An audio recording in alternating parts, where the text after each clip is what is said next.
আচ্ছা, তাহলে আজকে আমরা বেসিক লিনাক্সের যে এলএস কমান্ডটা আছে সেই কমান্ডটা একটু ব্রিফলি আমরা আজকে একটু দেখে নিই। সেটা হচ্ছে, যদি আমরা এই মুহূর্তে দেখো আমরা কোন ডিরেক্টরিতে আছি, আমরা কে নিউমোনিয়া মোরিঙ্গা ডিরেক্টরিতে আছি। তো আমরা যখন এলএস দিব তখন কিন্তু আমরা দেখতে পাচ্ছি যে এটার মধ্যে যে স্পেসিফিক ফোল্ডার গুলো কিন্তু শো করতেছে। তো এলএস একটা গুরুত্বপূর্ণ কমান্ড। তারপর যদি আমরা এলএস মাইনাস এ দিই তাহলে দেখতে পাবো যে যেটার মধ্যে যে হিডেন ফাইলগুলো রয়েছে বা ফোল্ডার যেগুলো রয়েছে সেটাও কিন্তু শো করতেছে। তারপর ls মাইনাস এ যদি দেই তাহলে আমরা দেখতে পাবো যে এর মধ্যে যে বেসিক, তো ওই হিডেন গুলো আর দেখা যাবে না, আবার আমরা আগের মতোই ফিরে আসবো।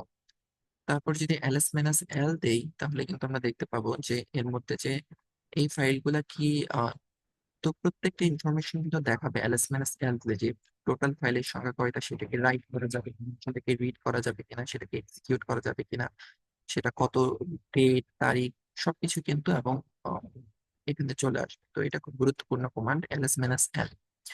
তারপর আমরা যেটা হিউম্যান রিডেবল সাইজ, আমরা এটা যদি ls মাইনাস এল এইচ দিই তাহলে কিন্তু আমরা যেটা দেখতে পাবো সেটা হচ্ছে যে এটার ফাইলের সাইজ কত, এই ফোল্ডারের ফাইল সাইজ কত, সেটাও কিন্তু আমরা এখানে শো করবে। তারপর গুরুত্বপূর্ণ একটা কমান্ড হচ্ছে ls মাইনাস আর। আমরা যদি ls মাইনাস আর দিই তাহলে কিন্তু সবচেয়ে বেশি পাওয়ারফুল কমান্ড, যে এই কম্পাউন্ডের ভিতরে যে ফাইলগুলো রয়েছে সেগুলোও কিন্তু শো করতেছে, প্রোটিনের ভিতরে যে ফাইলগুলো রয়েছে সেটাও কিন্তু শো করতেছে।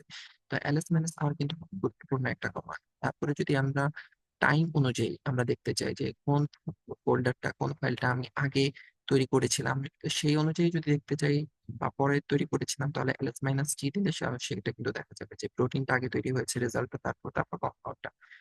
আর যদি দিই তাহলে সেটা আবার রিভার্স হয়ে যাবে। রিভার্স মানে হচ্ছে সেটা, দেখো এখানে রেজাল্ট আগে আসছে, তারপর প্রোটিনটা, তারপর হচ্ছে, তার মানে এটা বিপরীত ভাবে রিভার্স হয়ে চলে আসতেছে।